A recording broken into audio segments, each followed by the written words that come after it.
Hi, I'm Courtney Hoffer, and welcome. So when clients come to me and they're thinking about an apartment purchase, a common question is, where do I begin? So in this video, I'm going to share 3 things that you want to think about before starting your apartment hunt.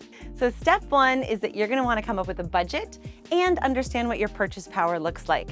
And I would suggest doing this by filling out a REBNY financial statement.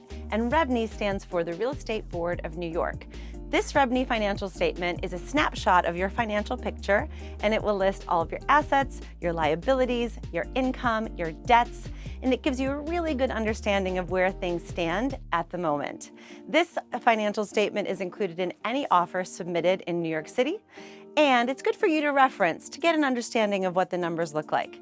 You're going to want to pull out a trusty little calculator and run a couple of calculations in order to determine your budget. Number 1, in New York, the standard down payment is 20% of the purchase price. So, what can you afford to put forward in terms of this new purchase of yours? So, the second calculation that you're going to want to make is to calculate your debt to income ratio, or your DTI. Now, a bank will allow you to have a 43% DTI. So, how do you calculate this? You're going to take your monthly income times by 43%.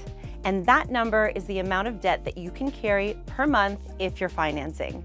So that is going to include your monthly mortgage payment, that's going to include your common charges to the building and your real estate taxes, and then any other revolving debt you have. So if you have a student loan payment, if you have a car payment, if you have another mortgage, it all has to fall into that 43% number. So you're going to want to write that down. Now, as a side note, if you are looking at co-ops in New York City, and I'll have more resources later about co-ops, if you're looking at co-ops, they're more strict. So the building themselves have a specific DTI that they're going to look for, and their number is 28% instead of 43%. So you'll need to be a little bit more conservative if you're open to looking at co-ops, and more on that in other videos.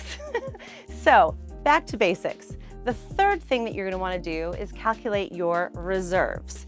You're going to need a 6-month reserve fund if you're financing. So what does that mean?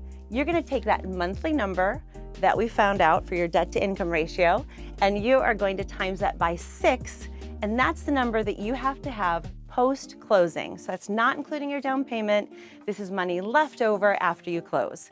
So once you're armed with your down payment, your max monthly, and your 6 months reserve fund, now you're ready to get started with your apartment wish list. So the second thing that we're going to want to do after we calculate our numbers is come up with your ideal apartment wish list. What neighborhoods are you willing to explore? Does the building have to be pet friendly? Are you open to doorman buildings? Are you open to walk-up buildings for the right place? Are you open to certain train lines? Do you have a commute that you need to take into account? You're going to want to think of all of these things and write it all down. And I came up with a trusty, handy little cheat sheet that you can download, and the link is in the notes. Once you come up with your wish list, let's talk a little bit about our absolute non-negotiable deal breakers and the things that might be negotiable for the right place.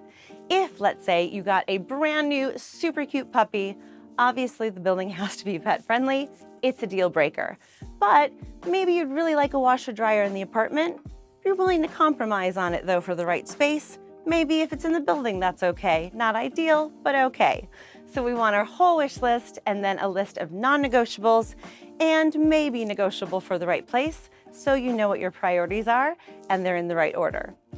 So the third thing that you're going to want to do before starting your apartment hunt is to take that financial statement that you completed and take that apartment wish list and send it to me, because I'm happy to put together a personalized budget plan for you, as well as a list of possible options for you to review currently on the market, so you can get things started and really start to visualize what this search will be like and if there are options out there that fit your budget and that fit your needs. So I hope this was helpful. I hope you enjoyed this video, and I look forward to connecting. See you soon.